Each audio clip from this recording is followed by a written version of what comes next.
Assalamu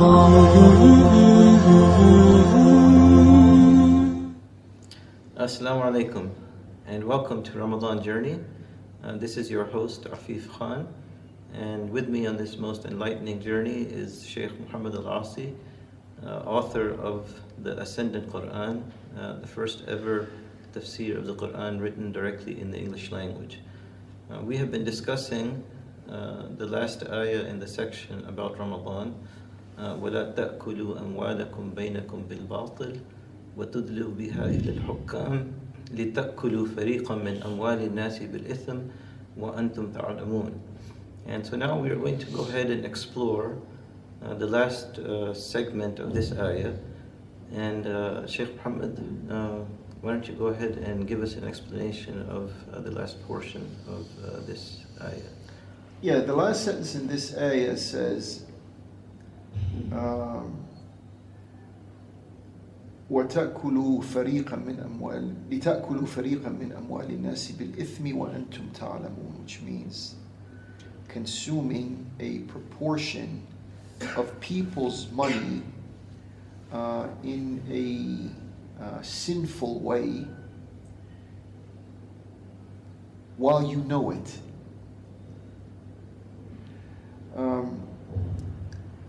This is the result of the combination of those who accumulate power and those who accumulate wealth.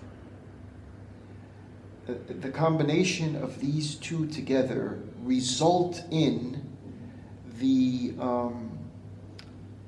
illegal channeling of money that belong to people, to you, the general public. Amwalakum. See, once again we encounter the word amwalakum.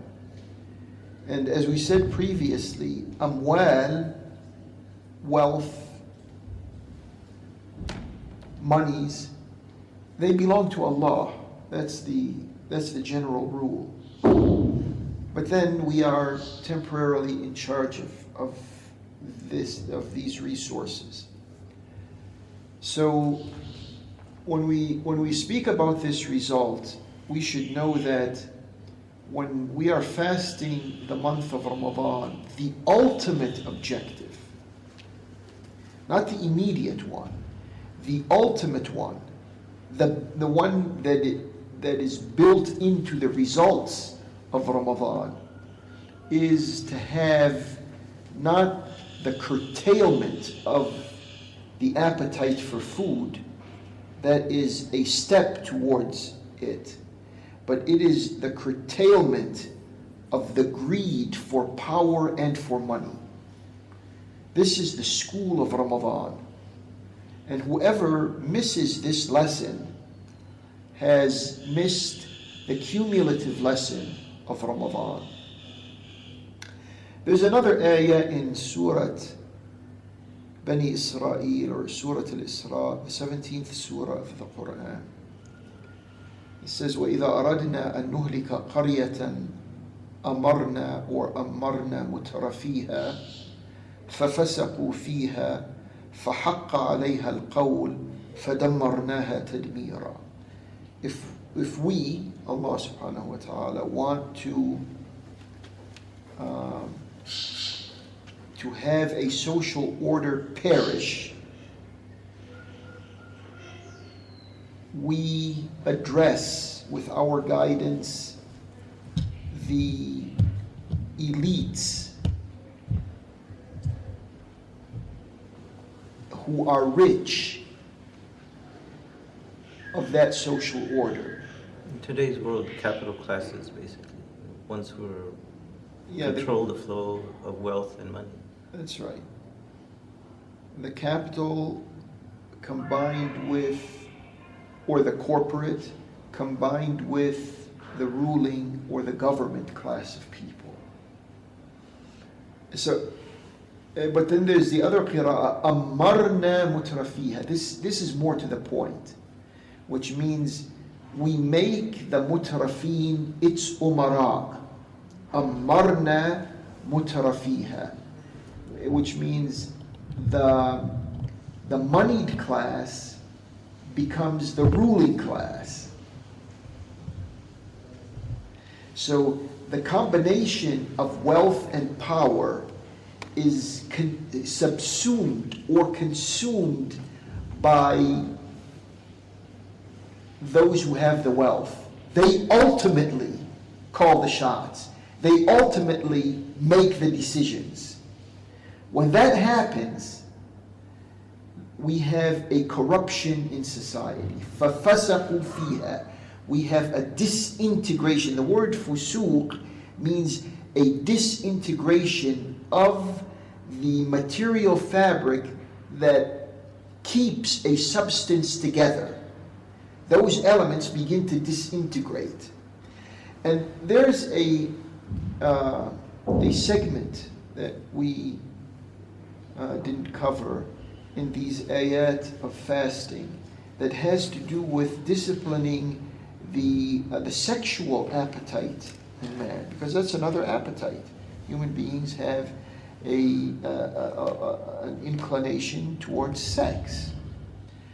And we notice when this is mentioned in these ayat of fasting, parallel to that, in real life, we notice that when there is corruption in the class of wealth and the ruling class, that is accompanied by sexual corruption. They go together, as if, the desire to eat and the desire to have money is accompanied by the desire to have sex. And these have their pervert manifestations in society. And they go together. Okay, thank you. And we're going to be right back after this message from our sponsors. We'll continue the discussion about how disciplining the internal exercise of power affects the discipline of the external exercise of power. Please feel free to join in with us and stay tuned. Welcome Ramadan.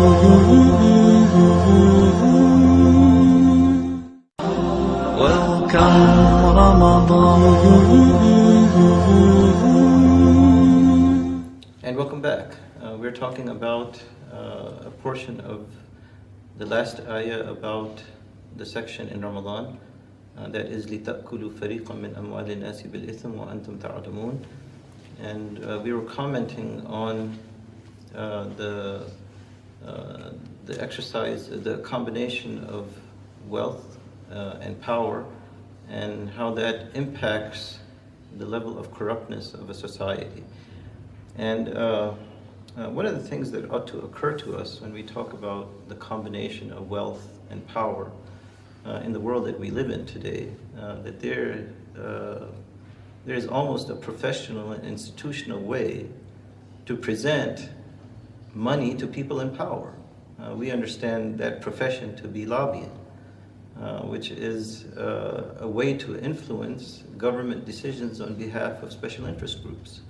And when we talk about special interest groups, again, we're talking about people who have a lot of capital, who want to either make that capital grow or to protect the capital that they have, meaning that they don't want to distribute.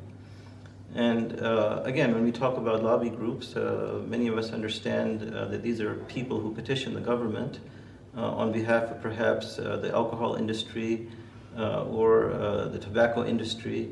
For instance, one of the more powerful lobbies in the world, and these are lobbies that particularly affect democratic representation and democratic governments. And so one of the more powerful lobbies in the world is the Jewish lobby. In the United States, it goes by the name of AIPAC, the American Israel Public Affairs Committee. I'd like to give you some statistics in this regard. In Washington, there are 35,000 lobbyists for all different kinds of lobbies. But as far as AIPAC, or the American Israel Public Affairs Committee, is concerned, from 1978 to 2008, it contributed nearly $47 million to campaigns for 2,097 legislators. These are either Democrats or Republicans, favoring this candidate or that one to get that person elected. With the result that nearly every public official, Democratic or Republican, at the federal, state, local, or regional level fears saying or doing anything that remotely looks like it is critical of Israeli policies. So when you talk about amwal al-nas, and when Allah refers to amwal al-nas, right? We talked about amwalukum, we talked about property and wealth belonging to Allah. So in this particular ayah, Allah Ta'ala refers to amwal al-nas, that there is a certain proportion of wealth that belongs to the people. And we have those who have accumulated wealth and power that want to get their hands on this wealth that belongs to the people. So can you comment on that? Bismillah ar-Rahman ar-Rahim. Alhamdulillah. Wassalatu wassalamu ala Rasulillah. Rahmatullahi lil alameen. Wa ala alihi wa ashabihi al-muttaqeen.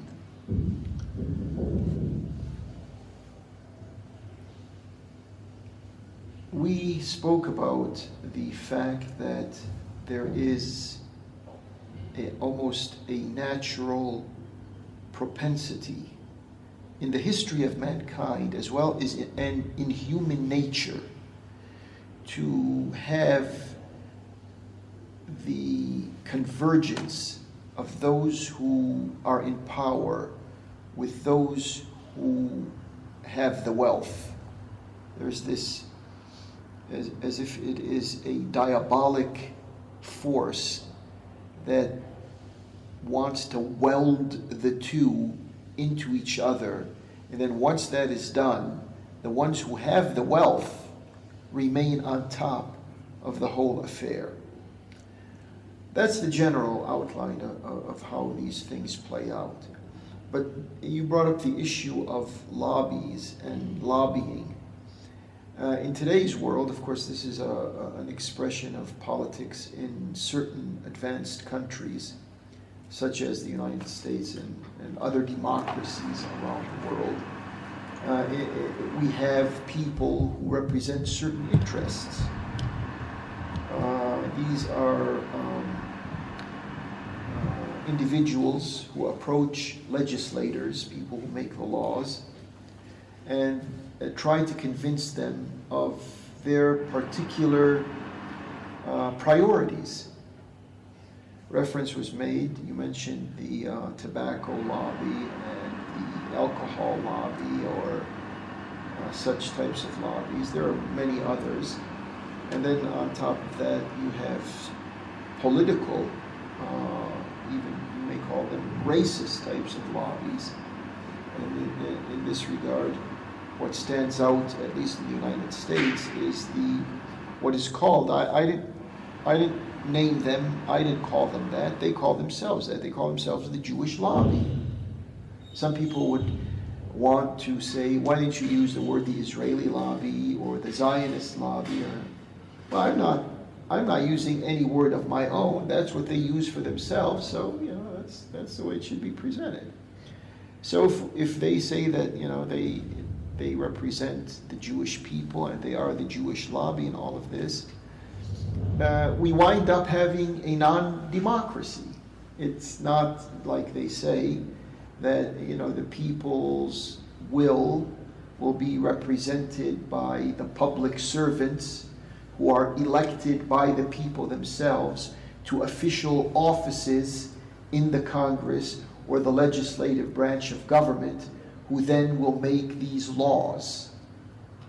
That in the final, at the bottom of it all, comes out not to serve the interests of the people, but to override the interests of the people and to serve particular interests that are represented by these lobbies. So these lobbies act as a catalyst of sorts to weld the two classes of elites that we were speaking about, the elites of officialdom and the elites of capitalism, to weld them together and thereby ride roughshod over the expectations and the projections of the people who wind up with the problems in society, the problems that we were speaking about Ramadan is supposed to cure at their roots.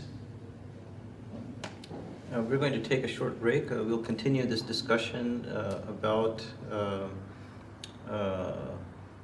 wealth and power with a view to understanding what we ought to be able to do about it after fasting a month of Ramadan. We'll be right back. Welcome Ramadan.